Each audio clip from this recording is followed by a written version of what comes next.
Welcome back, Shop Rats. Today, here on Talk About It Tuesday, we're going to talk about the nemesis. The enemy.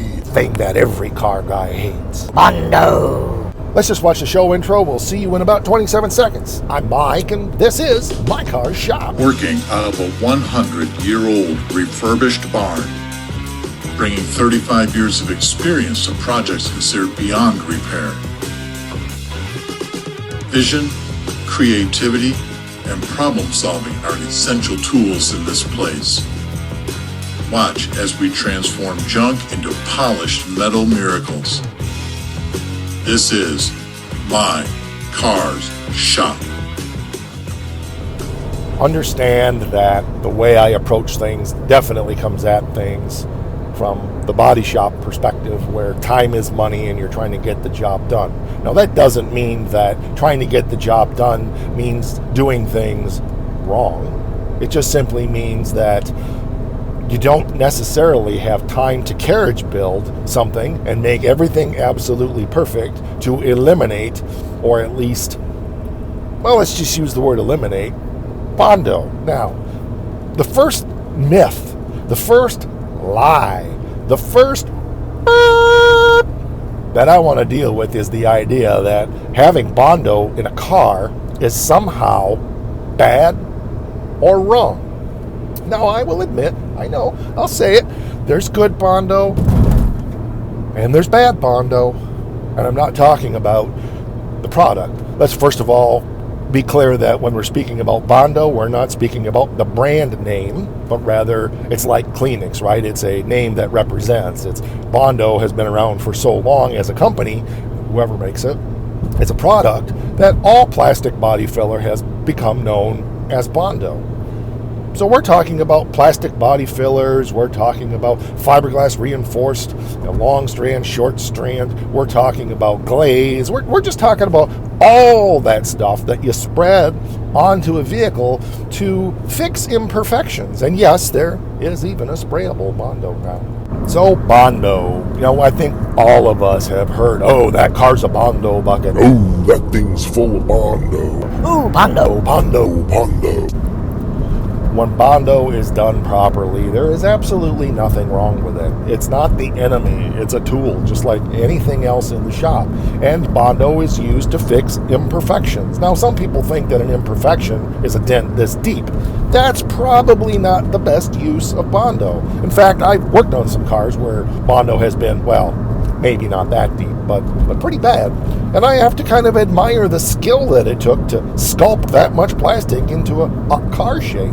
And in fact, if you really look at show cars, I'm not going to say there are none, but there are very few of the top winning show cars that don't have BONDO in them. It's just a part of the industry. Now, like I said, BONDO this thick is probably not a good idea because, well, for one thing, we want these cars to be somewhat fast, and while that much weight in the quarter panels might help with traction, it's probably going to help you lose some ET along the way.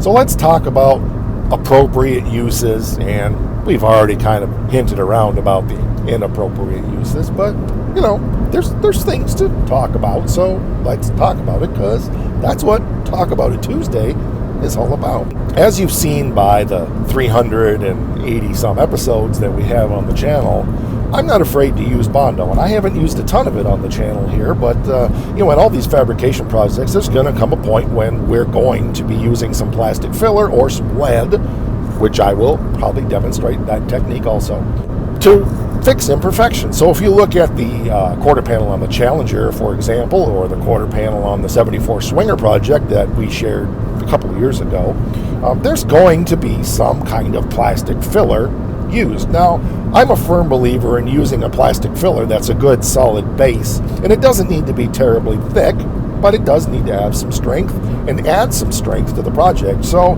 for the base after I've ground down my welds, as you've seen me do, the first product that I will use is just a thin coat of long strand tiger hair. Now, that stuff is terrible. It's like something the cat puked up. It's awful stuff to work with, but I want the long strand for the strength that it gives, so that if there is some panel flex, the plastic filler that goes on top doesn't crack. Remember, crack kills. I remember many years ago when I was working in the body shop, we had a Mercedes something or another convertible that we were doing a bunch of body work on, and I did a whole bunch of fabrication on the front of those fenders because they were not available, and we needed to use some plastic. But I did the metal work so well that I didn't feel that it was necessary to use any tiger hair on there.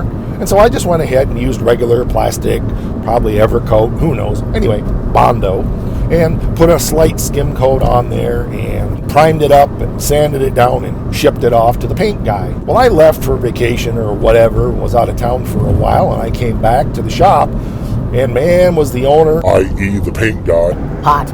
he's like, "What in the heck did you do to that dumb thing? That car, after I got done painting, I put it out in the sun, and all of a sudden, that front fenders are peeling." What are you talking about?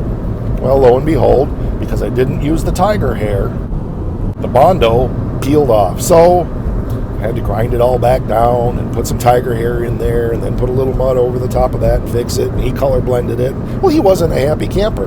And I don't blame him. I kind of get it. But it was one of those things when I went against my own personal rule and didn't use that long strand first, and something happened. I'm not sure what happened. My guess is it cracked, and then in the hot sun it started chipping and peeling. I can't emphasize it enough, and I've never hidden anything from you guys when I'm doing a project. The whole roof of the 47 Ford has a small, thin skim coat of first tiger hair and then Bondo. Now, why is that on there? Because the roof was caved in from 20 feet of snow for over 30 years, and there's creases, and I hammered and dollied that roof out amazingly well, but there were imperfections. And so in order to finish the roof properly, plus we had the custom-made drip rails that I've talked about on that car that needed to be blended in. How else are you going to do it if you don't use some kind of plastic filler? So how did Bondo get such a bad name? Well, I remember one car that I painted for a guy. He didn't want to pay anything, and it was a mistake to take on the job.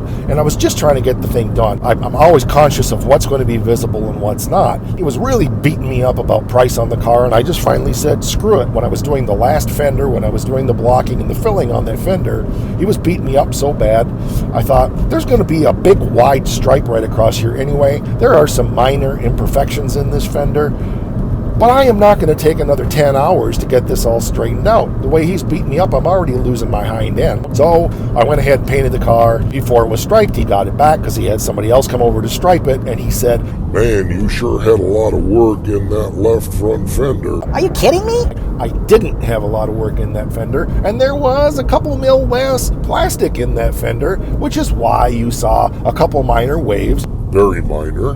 where pinstripe, well, that big wide stripe was going to go. Now, when the car was striped, you would never see that was there, which is why I just let it go. Normally, I wouldn't have. But the point in that interaction was him commenting that I must have had a lot of work and there must be a lot of Bondo in that fender. There wasn't. That was the point. Bondo has gotten a bad rap, I believe, from people who don't know how to use it. Now, way back in high school, I remember when I had my 72 Ford Pinto, I had some silver dollar-sized holes in the quarter panel in front of the tires and in back of the tires. And I was lazy. Well, at those days, all I knew how to do was pop rip a piece of galvanized in and then put my mud over it. I didn't know anything, so I took a whole big gob of Bondo and a piece of paper, and I just kind of slathered it in there and then took the paper and put it up over to hold that Bondo in place until it could dry. Totally wrong. But it worked. So was it wrong? I don't know. That never cracked. It never fell out. It never chipped. It never did anything.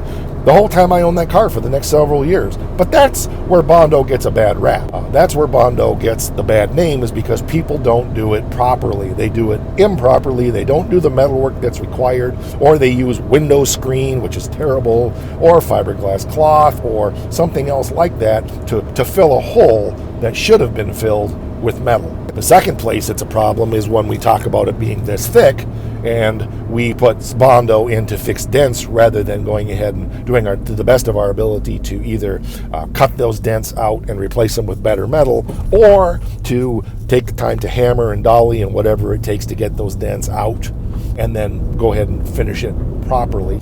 Bondo is not a bad thing. Bondo is not a bad thing. And anybody that says it is just doesn't understand the industry, doesn't understand body shops, doesn't really understand body work. And if you want to pay the money to go ahead and have somebody do a car that's absolutely flawless and requires absolutely no Bondo, and Well, you're kind of in a little bit delusion, in my opinion. believe me, I've worked on some big six-figure cars that had Bondo in them, deep in the six figures. So, it's a matter of perspective, I get it. And I'm not meaning to reveal hidden truths from the body industry, but it's a little bit unrealistic to expect that you could ever have a real high-quality car that doesn't have some level of mud in it, even if it is the spray polyester, which is basically a thick primer, Bondo type based polyester primer that people use for blocking out panels these days, instead of giving panels a little skim coat to work out the minor imperfections. So there we go. We've talked about Bondo. Bondo. Bondo. Bondo. We've had the conversation. Tell me your thoughts down there in the comments. Just please be kind. And if you have a different opinion, I would love to hear that. You don't have to agree with me. I just asked, don't be a jerk. Just share your thoughts. Be civil. Be an adult. Wow. You guys are good. I'm just, there's a couple situations that most of you know what I'm talking about. All right, that's going to do it for this one. We're over on the Face thing, /My Car Shop. We're on the Insta thing too, /My Car Shop. We're here on the You thing, so like and subscribe and all the hoo-ha that's supposed to go on here so that we can continue to build the channel. And one more thing. Rah!